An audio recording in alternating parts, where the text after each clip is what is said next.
सबैन फ़खैर रागली to all of you. मैं हूँ फ़खर यूसुफ़ज़ई और आप देख रहे हैं डिबेट विद फ़खर। आज की डिबेट में बात करेंगे पाकिस्तान की करंट पॉलिटिकल सिचुएशन के हवाले से, और वो है क्या? वो है ये कि पाकिस्तान तहरीक इंसाफ यानी इमरान खान साहब की जो पार्टी है, उनके लोग धड़ाधड़ उनकी पार्टी को छोड़ रहे हैं। और आज ही फवाद चौधरी उनके एक बड़े क्लोज उनके स्पोक्स पर्सन भी रहे, 2-3 मिनिस्ट्रीज के मिनिस्टर्स भी रहे उनकी हुकूमत में, काफ़ी करीब जाने जाते थे। उन्होंने आज एक ट्वीट किया, प्रेस कॉन्फ्रेंस तो नहीं की, और उन्होंने कहा कि मैं अलहदगी का ऐलान करता हूँ पाकिस्तान तहरीक इंसाफ से और ब्रेक ले रहा हूँ। इस पूरे जो पॉलिटिकल मेरा कैरियर है, इसमें मैं एक ब्रेक चाह रहा हूँ। ये ब्रेकें क्यों आ रही है? लोग जा क्यों रहे हैं? फवाद चौधरी हो, शाह महमूद कुरैशी हो, या बहुत सारे लोग हो, शीरी मज़ारी साहिबा हो, एक बड़ी एक इम्पोर्टेंट मेरे ख्याल में उनकी बहुत अहमियत थी पाकिस्तान तहरीक इंसाफ में या पाकिस्तान की पॉलिटिक्स में। क्या हुआ, क्या नहीं हुआ? और इसके साथ-साथ एक दूसरी खातून जो है खदीजा शाह साहिबा, उसका ज़िक्र ना सिर्फ पाकिस्तान में बल्कि इंडिया में भी बहुत ज़्यादा हो रहा है। इन सारे इश्यूज़ के ऊपर बात करेंगे, और बात करने के लिए मैं जॉइन कर रही है journalist from Islamabad Arzoo Kazmi. Arzoo ji, thank you very much for joining the show. Thank you so much Fakhar के आपने बुलाया, बहुत शुक्रिया। आरज़ू, एक तो मैं बिल्कुल फवाद चौधरी साहब पे भी आऊँगा, बल्कि चौधरी साहब मैं उनको कहता हूँ, बड़े नाइस आप आदमी हैं, मुलाकात होती रहती है आपकी भी हमारी भी। लेकिन इससे पहले ये मैडम खदीजा शाह साहिबा जो सलमान शाह साहब की बेटी है, जो फाइनेंस मिनिस्टर भी रहे हैं और बहुत बड़े इकोनॉमिस्ट में उनका नाम आता है। और इस सबसे बढ़कर वो पाकिस्तान के farmer army chief Asif Nawaz साहब की ग्रैंड डॉटर भी हैं। उनके हवाले से मैं वैसे पिक्चर भी अब तो खैर मेरे ख्याल में बहुत ज़्यादा लोगों को पता है, लेकिन फिर भी हम तस्वीर भी लगा लेते हैं तो अच्छा रहेगा, क्योंकि बहुत ज़्यादा इसके हवाले से मैं देख रहा हूँ कि ट्विटर के ऊपर भी लोग बहुत ज़्यादा आवाज़ उठा रहे हैं। थोड़ा सा आपका इस पे टेक चाहूँगा, फिर आगे बढ़ते हैं, फिर चोई साहब और बाकी लोगों पे बात करते हैं। जी बिल्कुल, खदीजा शाह साहिबा को जो है वो अरेस्ट कर लिया गया है और उसके बाद उनको अदालत में भी आज पेश कर दिया गया था। और अब उनको जो है 7 दिन के जिस्मानी रिमांड के ऊपर जो है वो पुलिस के हवाले कर दिया गया है। पहले तो खैर वो बहुत कह रही थी कि जी वो पाकिस्तानी नेशनल नहीं है और वो निकल जाएंगी वगैरह वगैरह, लेकिन ऐसा हो नहीं पाया। और बिल्कुल जो पहले आर्मी चीफ रह चुके हैं आसिफ नवाज साहब, उनकी नवासी हैं, यानी उनकी बेटी की बेटी हैं ये। जी। और इसी वजह से शायद उनका ख्याल था कि उन पे हाथ नहीं डाला जाएगा, लेकिन इस बार जो थोड़ा सा एक मुख्तलिफ चीज़ देखने को मिली है वो ये कि पहले जो इस्टेब्लिशमेंट और गवर्नमेंट्स होती थी वो फीमेल्स को इस तरह से अरेस्ट नहीं किया जाता था, लेकिन अब एक जैसा ही सलूक हो रहा है। जितने मेल मेंबर्स अरेस्ट हो रहे हैं उसी तरीके से फीमेल्स भी अरेस्ट हो रही हैं, जिनकी फुटेजेस सामने है, जिनकी वीडियोस लोग देख सकते हैं या सोशल मीडिया पे या टीवी चैनल्स की वजह से उनकी पहचान हो गई है, उनको अरेस्ट किया जा रहा है। और इस वजह से भी मुझे लगता है कि ये केस इनका थोड़ा सा डिफरेंट है। लोगों का ख्याल था कि शायद इनको छोड़ दिया जाएगा और सिर्फ उन्हीं लोगों को अरेस्ट किया जाएगा जिन्होंने मोर और मुर्गी और कोरमा और कबूतर चिड़िया पकड़े, लेकिन ऐसा कुछ दिन तो चला और लोगों ने उस पर ऑब्जेक्शन भी किया, जिसमें मैं भी शामिल हूँ, कि मैंने कहा कि भाई जो बड़े लोग हैं उनके ऊपर क्यों हाथ नहीं डाला जा रहा। सिर्फ आम पब्लिक या जो आम से लोग गए थे जो इस तरह की अजीब अजीब हरकतें कर रहे थे, सिर्फ उन्हीं को क्यों पकड़ा जा रहा है? वो लोग कहाँ हैं जो इनको लेकर गए या जिन्होंने इनसे कहा, इन्हें मोटिवेट किया इस तरह की चीजें या इस किस्म की हरकतें करने के लिए? तो अब एक एक करके उनके ऊपर भी जो है वो लग ये रहा है कि उनको भी अरेस्ट किया जाएगा। एक दो लोगों को कर लिया गया है, कुछ पीटीआई की फीमेल्स और हैं जो कि एमएनएस वगैरह भी रह चुकी हैं, उनके बारे में भी उनकी ऑडियो लीक्स वगैरह निकल आई हैं और उसके ऊपर भी लग रहा है कि एक्शन होगा। लेकिन अब देखते हैं कि किस तरीके से इस केस को लेकर आगे बढ़ा जाता है। लेकिन बहरहाल इंडिया और पाकिस्तान से इनके लिए जो आवाजें उठ रही हैं, बहुत से हमारे जी। दोस्त भी हैं जो कह रहे हैं कि जी इनको रिहा कर देना चाहिए। और उसमें जाहिर है कि एक बहुत बड़ी वजह उनकी पर्सनालिटी की है, उनकी अपीयरेंस की है, जो कि ऑब्वियसली हर एक ही जो है वो देखता है या अप्रिशिएट करता है। काफी खूबसूरत किस्म की खातून है, तो ज़ाहिर है कि पाकिस्तान से भी और इंडिया से भी बहुत से लोगों को अफ़सोस हो रहा है कि इनको अरेस्ट किया गया है। लेकिन मेरा ख़्याल है कि थोड़ी पूछ-गछ के बाद शायद इनको जाने दिया जाएगा। अच्छा एक चीज़ तो ये हो गई, एक चीज़ मैं अभी डॉन पढ़ रहा था और उसमें एक स्टोरी आई है कि शीर मज़ारी का सियासत छोड़ने का ऐलान या पीटीआई छोड़ने का ऐलान हुकूमत, मुल्क और फ़ौज के लिए रुसवाई का बायस है। Do you agree with that और नॉट? क्योंकि हम जो मर्ज़ी कह दें ठीक है, इमरान खान साहब से आप भी क्रिटिक रही हैं, मैं भी हूँ, बहुत सारे हमारे जर्नलिस्ट कम्युनिटी के बहुत सारे लोग हैं। लेकिन इस वाली चीज़ को मेरे ख़्याल किसी ने भी अच्छा नहीं कहा। आपका टेक इस पे क्या है? नहीं देखिए, ये तो खैर कोई भी अप्रिशिएट नहीं करेगा कि लोगों को जो है, चाहे वो शीरी मज़ारी हो या कोई भी हो, कि उन्हें पॉलिटिक्स छोड़नी पड़ हुँ, जाए या अपनी मर्ज़ी से पार्टी को छोड़ना पड़ जाए, अपनी पॉलिटिकल पार्टी को छोड़ना पड़ जाए। लेकिन ये लोग उस वक़्त कहाँ थे जब लोगों से उनकी पार्टीज़ छुड़वा के पीटीआई में लाया जा रहा था। और हर बार इमरान खान कहते थे जी 1 विकेट और गिर गई, और इस किस्म के बार-बार स्टेटमेंट्स आते थे कि 1 विकेट गिर गई, फिर दूसरी विकेट गिर गई। और कभी कहते थे जी 4 विकेटें जो है मैं एक ही बॉल से सारी विकेट्स उड़ा दूँगा। ये भी इमरान खान का कहना था हुँ, और रिकॉर्ड पे मौजूद है। तो जब आप किसी दूसरे के साथ बुरा करते हैं और उसके बाद उसको पार्टी करते हैं, उस पे खुशी मनाते हैं, तो वक़्त बदलता रहता है। अब जो है इस वक़्त वक़्त बदल चुका है और इस वक़्त पीटीआई हुँ, मुसीबत में लग रही है, और ज़ाहिर है हर एक अपनी जान बचाना चाह रहा है या हर एक अपने आप को आराम से रखना चाह रहा है, और यही वजह है कि ये जो लोग दूसरों को आगे किया करते थे, अभी भी आप देखिए फवाद चौधरी अरेस्ट हो गए, असद उमर अरेस्ट हो हुँ, गए, शाह महमूद कुरैशी अरेस्ट हो गए, श्री मज़ारी साहिबा को कई बार अरेस्ट किया गया।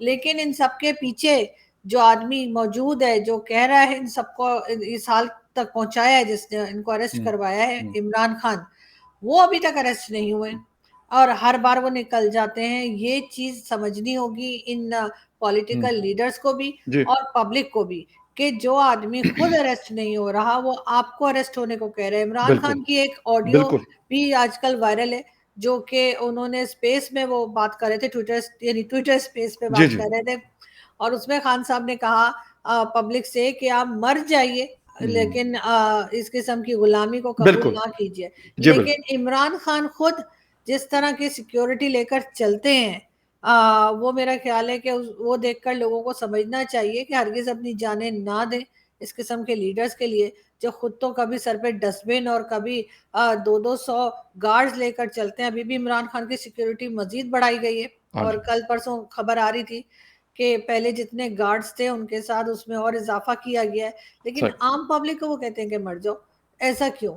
तो ये चीज़ पब्लिक को समझना पड़ेगी। अच्छा एक चीज़ और वो ये आ रही है कि कोशिश ये हो रही थी कि जी एस्टेब्लिशमेंट सियासत छोड़ दे, लेकिन उसके ऑपोजिट हो रहा है। जो पॉलिटिशियन है, सियासतदान है, वो सियासत छोड़ रहे हैं और धड़ाधड़ यानी प्रेस कॉन्फ्रेंसेस कल हमारे एक बड़े अच्छे दोस्त अकील भाई आपके भी जर्नलिस्ट हैं हमारे और भाई हैं, उन्होंने लिखा था कि भाई थोड़ा-सा आप ब्रेक दे दिया करें क्योंकि इतनी ज़्यादा प्रेस कॉन्फ्रेंसेस चल रही होती हैं कि वो फिर टीवी चैनल्स को मैनेज करना बड़ा मुश्किल हो जाता है। इस्लामाबाद में भी प्रेस कॉन्फ्रेंस हो रही है, लाहौर में भी हो रही है, कराची में भी हो रही है, पेशावर में भी हो रही है। तो मैंने कहा इसको रनडाउन की तरह कर लेना चाहिए। जो-जो लोग छोड़ना चाहते हैं तो एक रनडाउन वाला सिस्टम जिस तरह न्यूज़ में आता है, तो मैंने कहा उस तरह होना चाहिए। तो अब वाक़ई ऐसा हुआ कि जिसको सियासत से बाहर करना है, अपने काम पे लगाना है, वो तो लगता है निकले या ना निकले लेकिन पॉलिटिशियन धड़ाधड़ निकल रहे हैं। देखिए, कुछ नया नहीं है। अगेन मैं वही कहूँगी, जब 2017 में इमरान खान को लाना था जी। 2018 के जी। लिए, जी, जी। उस वक़्त जिस तरह से जहांगीर तरीन लोगों को ले लेकर आ रहे थे, जो इलेक्शंस जीते थे और लाके पीटीआई में शामिल कराया जा रहा था, और हर एक के साथ पिक्चर्स बन रही थी, इमरान खान स्कार्फ पहनाते थे, पीटीआई का जो फ्लैग है। हाँ, बिल्कुल। यस। तो उस वक़्त तो इन्होंने कोई एतराज़ नहीं किया। बहुत से हाँ। लोग चाहे वो फवाद चौधरी हों, शाह महमूद कुरैशी हों, चाहे कोई भी और दूसरे कई लीडर्स हैं, ये दूसरी-दूसरी पार्टीज़ से निकल कर इमरान खान के पास आए थे। हुँ, तब तो इमरान खान ने कुछ नहीं कहा। ना इनको लोटा कहा, ना ये कहा कि गलत कर रहे हैं, ना ये कहा अपनी पार्टी को धोखा दे रहे हैं, ना ही कोई और बात की, ना ये कहा कि एस्टेब्लिशमेंट ऐसा कर रही है, हुँ, जबकि कर एस्टेब्लिशमेंट ही रही थी। तो जी, अब ज़ाहिर है कि अब एस्टेब्लिशमेंट ही दोबारा वही काम कर रही है और इमरान खान के पास से उन सब लोगों को निकाल कर वापस उनकी पार्टीज़ में भेजा जा रहा है। अभी भी परवेज़ इलाही साहब के एक और बेटे जो हैं, बिल्कुल। उन्होंने पीटीआई हुसैन इलाही, छोड़कर जी, उन्होंने पीटीआई छोड़कर और दोबारा पीएमएलक्यू में जाने का अनाउंस किया है। तो जिस तरह के काम पहले होते रहे हैं, वही काम अभी हो रहे हैं और अगर आप ये समझते हैं कि अगर 75 ईयर्स से एजेंसीज़ और आर्मी जो है वो पॉलिटिक्स में पड़ी रही है और अब अचानक से नहीं होगी, तो ऐसा मुमकिन नहीं है। हाँ, ये हो सकता है कि अब से 50 साल बाद, 100 साल बाद ये चीज़ खत्म हो जाए या कम हो जाए, लेकिन उसमें टाइम लगेगा। ओके, रातों-रात तो ऐसा कोई चमत्कार मुझे तो नज़र नहीं आ रहा कि जिसकी वजह से आर्मी जो है वो पीछे की तरफ हट जाएगी। लेकिन एक चीज़ और है, जी, जिसकी वजह से इमरान खान ने जो गलती की, जिसकी वजह से लोगों को ये मौका मिला एजेंसीज़ को या एस्टेब्लिशमेंट को, वो ये कि ठीक है इमरान खान क्रिटिसाइज़ कर रहे थे, बिल्कुल, बातें कर रहे थे, वो सब कुछ चल रहा था। लेकिन जीएचक्यू में जो कुछ हुआ, जिस तरह से स्टैच्यूज़ को तोड़ा गया, उसके ऊपर तो आप भी जानते हैं फ़खर के बहुत से हमारे हाँ, इंडियन बिल्कुल, फ्रेंड्स हैं, उन यस, तक ने आवाज़ उठाई कि यार ये क्या तुम लोगों ने तमाशा किया है कि कर्नल शेर खान और उस तरह के लोग जिनकी इंडिया वाले भी बिल्कुल, रिस्पेक्ट करते हैं, एग्ज़ैक्टली, उनके स्टैच्यूज़ तोड़ दिए। तो इमरान खान के लिए भी ये चीज़ जो है वो मेरा ख़्याल है नुकसान कर गई और जिस तरह से चढ़ाया गया, उनकी अपनी पार्टी की कई फीमेल्स कमल शौज़ेब और इनके जी, जी, ऑडियो लीक्स भी सामने बिल्कुल, आए हैं, बिल्कुल। जिसमें ये कहा जा रहा है कि वहाँ जाएँ और तबाही मचाएँ, लेकिन ये थोड़ा-सा ज़्यादा हो गया और इस वजह से भी शायद अब इस बात की ज़रूरत महसूस की एजेंसीज़ ने कि इनको कंट्रोल किया जाए। अच्छा, एक चीज़ और भी हुई है कि वो ये फ़याज़ चौहान साहब कह रहे हैं, खुदा जाने कि वो सच कह रहे हैं या झूठ कह रहे हैं, क्योंकि जब ये लोग उनसे अलग होते हैं तो फिर वो बातें कर रहे होते हैं कि वो पता नहीं दिल और ज़हन नहीं मानती, लेकिन अब क्या कह सकते हैं। कहते जी इमरान खान साहब को फर्स्ट डे कहा कि आप इसको टोटली मतलब कंडेम करें और कहें कि यार ये गलत हुआ। तो हुँ, इमरान खान साहब 2 बातें कर रहे थे। वो ये कह रहे थे कि मेरे लोगों ने नहीं किया, ये एजेंसियों ने सारा कुछ किया। अगर किया तो आप ये तो कह सकते थे कि सर जिसने भी किया गलत किया, मैं उसकी मज़म्मत करता हूँ, मैं उसको कंडेम करता हूँ। उन्होंने कहा मेरे वर्कर्स ने नहीं किया, लेकिन मैं इसको वो भी नहीं कहूँगा, मैं इसकी मज़म्मत भी नहीं करूँगा। जिसकी वजह से फिर पार्टी के लोगों के हवाले से कुछ खबरें ये भी आ रही है कि एस्टेब्लिशमेंट के प्रेशर से ज़्यादा एक प्रेशर ये भी आ रहा है कि लोगों ने इस चीज़ को बुरा माना। कि यार ठीक है आप करें, लेकिन आप क्या कर रहे हैं कि आपका भांजा हसन नियाज़ी जो हफीज़ुल्लाह नियाज़ी साहब का बेटा है, वो वहाँ पे पैंट लटका कर और वो क्या कह रहे हैं, ये नहीं यार हद होती है एक चीज़ की। अब इस तरह की चीज़ें हमें देखने को मिली है, जो स्टैच्यूज़ की बात कर रहे हैं मर्दान में, पंजाब रेजिमेंट सेंटर है।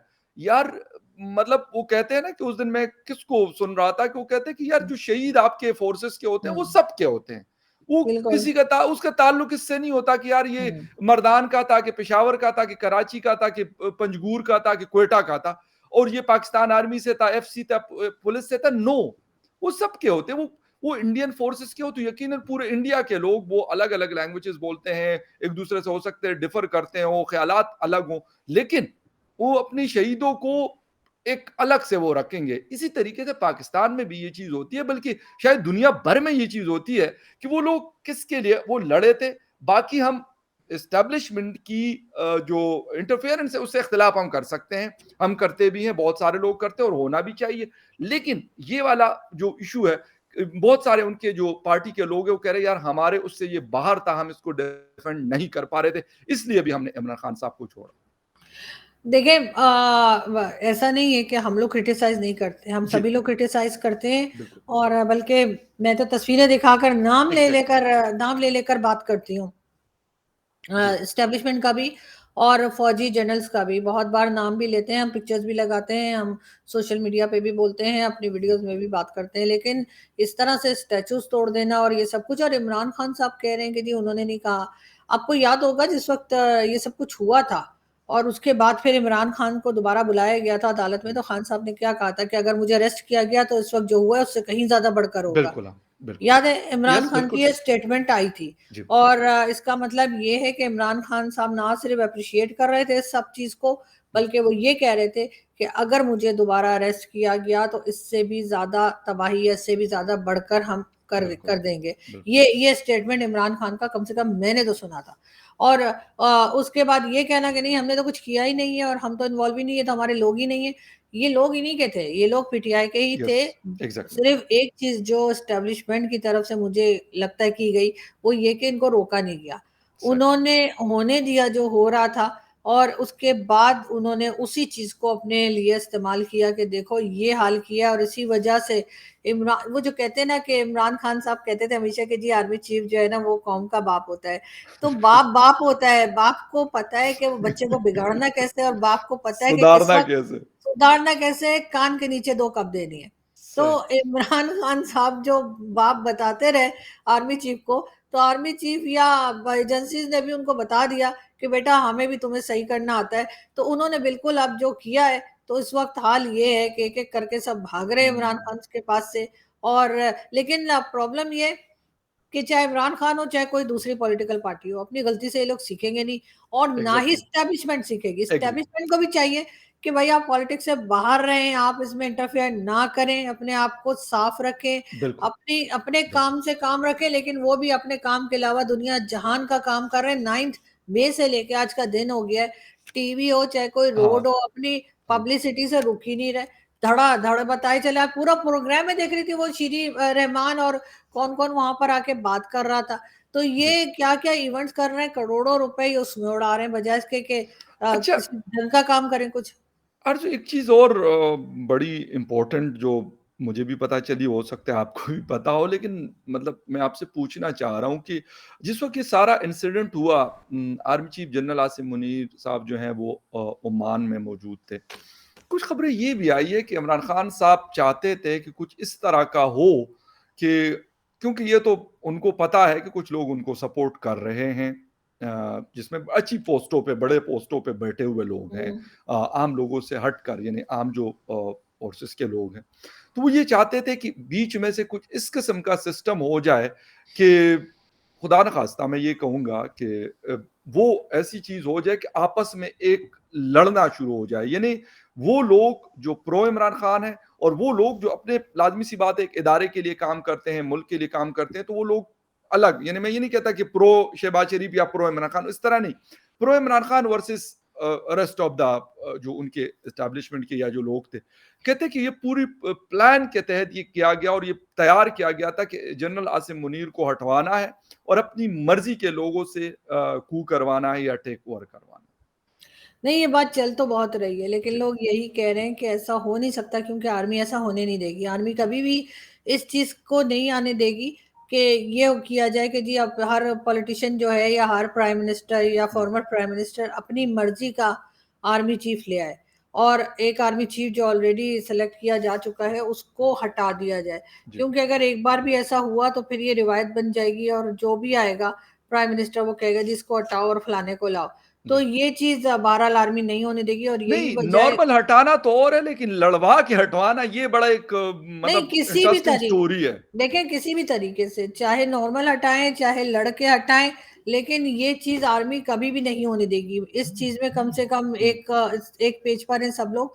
हुँ, और मुझे नहीं लगता कि कोई इस किस्म की चीज़ जो इमरान खान साहब चाह रहे थे, बल्कि बहुत टाइम से चाह रहे थे, वो जी, तो कोशिश कर रहे थे कि आपने देखा था कि जब आर्मी चीफ की सिलेक्शन हो रही थी, उस वक़्त भी हाँ, बहुत बिल्कुल। हंगामा था। यस, और यस। ये कहा जा रहा था कि वो चाह रहे हैं कि जनरल फैज़ हमीद को लाना चाह रहे हैं, जी, ये सब बिल्कुल। कुछ कहा जा रहा था, लेकिन ऐसा हो नहीं पाया। लेकिन ये फिलहाल तो मुझे ऐसा होता कुछ पॉसिबल नहीं लग रहा कि ये किसी भी तरह की कोई भी पॉलिटिकल पार्टी हो या कुछ हो, वो कोई भी जुगाड़ लगा लें, लेकिन ये वाली चीज़ मेरा नहीं ख्याल कि पाकिस्तान आर्मी कभी भी अपने अंदर होने देगी। अच्छा, एक आखिर में एक क्वेश्चन, और वो ये है कि ख्वाजा आसिफ साहब डिफेंस मिनिस्टर है, आज बात कर रहे थे पार्लियामेंट में कुछ मीडिया के लोगों से, और उन्होंने कहा था कि ये बात मतलब अंडर प्रोसेस है या काबिल गौर है कि पीटीआई के ऊपर पाबंदी लगाई जाए, और वो कह रहे थे कि ये सिर्फ पाकिस्तान मुस्लिम लीग का फैसला नहीं होगा, बल्कि ये पूरे पीडीएम यानी पाकिस्तान डेमोक्रेटिक जो मूवमेंट है उसका ये फैसला होगा। Do you agree with that? क्योंकि मियां नवाज शरीफ साहब के हवाले से ये बात बार बार सुनने में आ रही है कि वो सख्त मुखालिफ है इस बात के कि सारी चीजें चलती रहे, पॉलिटिकल अपोनेंट्स है हमारे, वो सारा कुछ है, लेकिन इसके बावजूद इस तरह की बातें ना की जाए। नहीं, बिल्कुल ऐसा बिल्कुल भी नहीं होना चाहिए और बिल्कुल ये बात ख्वाजा आसिफ ने कही है। मगर इस बात को जो है वो सुना ये गया है कि पीपल्स पार्टी ने भी सपोर्ट नहीं किया है और यस। पीपल्स पार्टी और ज़रदारी साहब का भी कहना है कि हरगिज़ ऐसा नहीं होना चाहिए। जी। अगर ऐसा हुआ तो कल को पीएमएलएन को ये याद रखना बिल्कुल, चाहिए कि कल टाइम बिल्कुल। बदलेगा और उसके बाद कोई और आएगा और ये भी हो सकता है कि फिर पीएमएलएन का नंबर आ जाए और उनको भी इसी तरीके से बैन कर दिया जाए। तो मेरा ख्याल है ये नहीं होना चाहिए, बहुत गलत है। और अगर इन केस किसी भी वजह से 1% अगर ये बेवकूफ़ी की गई गवर्नमेंट की तरफ से, तो उसके बाद लगता यही है कि फिर अदालतें मौजूद हैं और जी। अदालतें आजकल फ़िलहाल तो आपको मालूम है कि कोर्ट्स जो है वो इमरान खान का साथ दे रही हैं, तो ये चीज़ को शायद मना कर दिया, रिजेक्ट कर दिया जाएगा। लेकिन फिर भी मेरा ख्याल है इस किस्म की बेवकूफ़ी जो है मज़ीद जो है वो पीएमएलएन की गवर्नमेंट को अपने सर ये सेहरा नहीं लेना चाहिए, क्योंकि बहरहाल इख्तिलाफ अपनी जगह, लेकिन आप इस तरह से किसी को जो है ना वो ये नहीं कह सकते कि जी इनकी पार्टी के ऊपर जो है वो आप बैन लगा दें या किसी किस्म की ये चीज़ करें। बिल्कुल सही और यकीनन डेमोक्रेटिक प्रोसेस तब स्ट्रॉन्ग होता है जब हर किसी को अपॉर्चुनिटी दी जाती है, मौका दिया जाता है। मैं कहता हूँ कि आज भी इमरान खान साहब हो, शहबाज शरीफ साहब हो, नवाज़ शरीफ साहब हो, आसिफ अली ज़रदारी साहब हो, बिलावल हो, मौलाना फजल रहमान साहब हो, असफंदियार वली खान साहब हो, आफ्ताब शिरपाव खान साहब हो या जितने भी पॉलिटिकल लीडर्स हैं, अख्तर जान मैंगल साहब हो, मोहसिन दावड़ और अली वज़ीर साहब हो, मंजूर पश्तीन साहब हो, ये सारे लोग मेरे ख़्याल में इसके अलावा कोई और ऑप्शन नहीं है कि ये बैठ के ये डिसाइड करे कि यार ये फैसला पॉलिटिकल लोग करेंगे, पॉलिटिकल पार्टीज़ करेगी, पार्लियामेंट करेगा। सुपरमेसी ऑफ सिविलियन जो है, यानी सिविलियन सुपरमेसी जिसको कहा जाता है, उसका बोलबाला होना चाहिए, ना कि किसी और चीज़ का। और बिल्कुल और जो आपने सही कहा कि वक़्त बदलते टाइम नहीं लगता। अभी सवा साल पहले इमरान खान साहब इस कुर्सी पे बैठे हुए थे, जहाँ पे आज शहबाज शरीफ साहब हैं। तो और पाकिस्तान में तो बिल्कुल भी पता नहीं चलता, बाकी दुनिया में शायद फिर भी थोड़ा बहुत ठहराव हो, लेकिन पाकिस्तान में किसी भी टाइम कुछ भी मुमकिन है। खैर anyway thank you very much आपके टाइम का, आपने शो जॉइन किया and viewers thank you very much for watching debate with Fakhar Yousafzai. किसी और डिबेट में फिर मिलेंगे, तब तक के लिए टेक केयर।